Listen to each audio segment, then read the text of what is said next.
Assalamualaikum warahmatullahi wabarakatuh. Saudara yang dirahmati Allah, mudah-mudahan kita dalam keadaan sehat walafiat.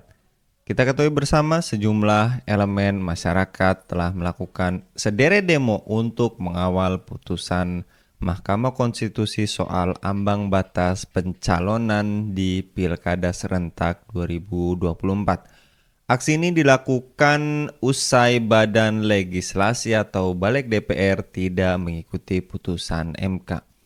Momentum ini menandai menyala kembali gerakan protes rakyat ketika lembaga legislatif khususnya DPR melalui Balik yang diduga kuat berkonspirasi dengan presiden melalui ketua partai politik mereka secara terang-terangan berupaya merevisi undang-undang pilkada diduga dengan tujuan memuluskan ambisi politik pribadi.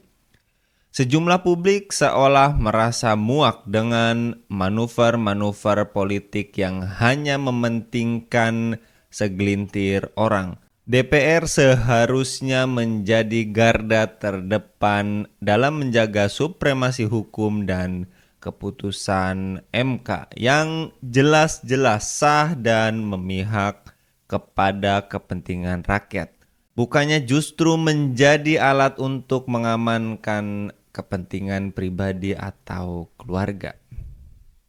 Contoh konkret dari kong kali kong ini diduga publik dilihat pada kasus revisi Undang-Undang KPK pada tahun 2019, di mana DPR dan pemerintah bersatu padu melemahkan Komisi Pemberantasan Korupsi.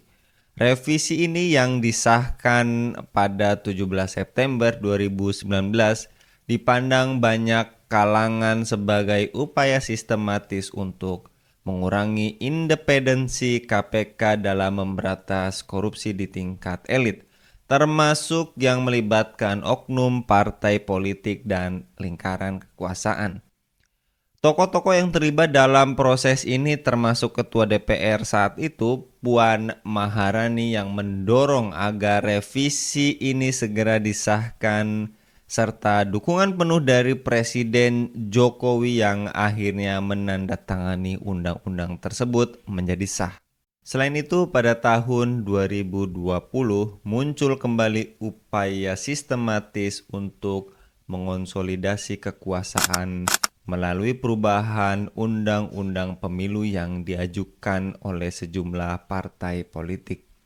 Upaya ini meski tidak berhasil menunjukkan bagaimana kekuasaan eksekutif dan legislatif bisa bekerja sama untuk merancang aturan yang menguntungkan kelompok mereka sendiri, termasuk dalam mempersiapkan jalan bagi anggota keluarga atau kroni politik untuk memegang jabatan publik. Keputusan MK mengenai batas usia calon kepala daerah sudah final dan mengikat tanpa kecuali.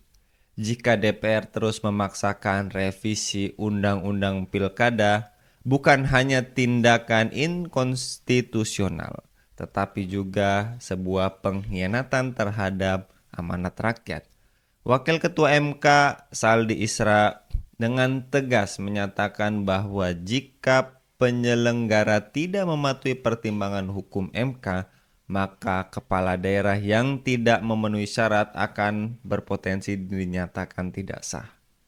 Ini adalah peringatan keras yang seharusnya tidak diabaikan oleh DPR. Assalamualaikum warahmatullahi wabarakatuh.